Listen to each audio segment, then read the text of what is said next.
HSBC had known that Lehman Brothers had financial problems, so it disassociated itself from it systematically and stealthily, withdrawing the $1 billion daily draft limit for Lehman Brothers immediately.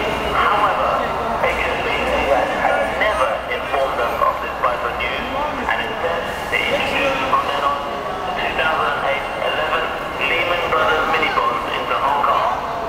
They were clearly aware that all these mini-bonds were poisonous and dead not sell by themselves, so they marketed them to other banks who had them sold to innocent Hong Kong citizens. It is evident that mini-bonds availability in Hong Kong was chiefly HSBC's manipulation, and that is why we say HSBC is the devil.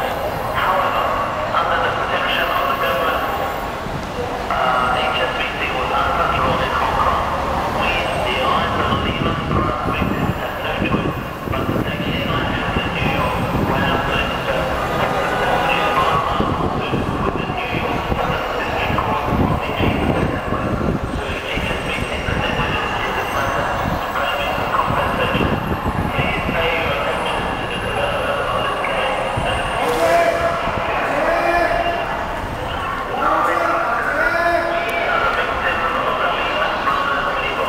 we now want to expose HSBC's true evil nature in this instance.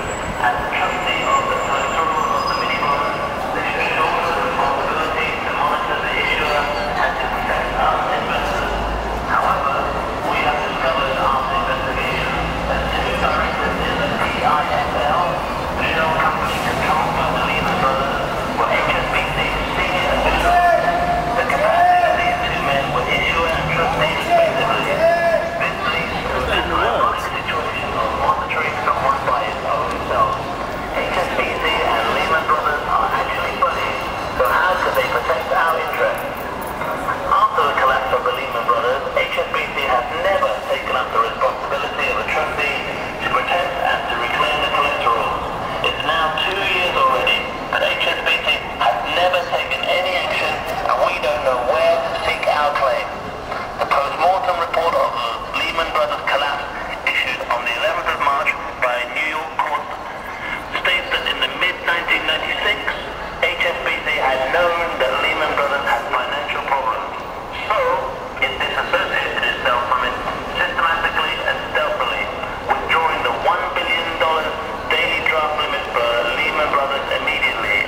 However, HSBC had never informed us of this vital news, and instead they introduced from then on to 2008-11 Lehman Brothers mini-bonds into Hong Kong. They were clearly aware that all these mini-bonds were poisonous and dared not sell by themselves, so they marketed them to other banks who had them sold to innocent Hong Kong citizens. It is evident that mini-bonds availability in Hong Kong was chiefly HSBC's manipulation, and that is why we say HSBC is the devil. However, under the protection of the government, HSBC was untouchable in Hong Kong. We, the alliance of Lehman product victims, had no choice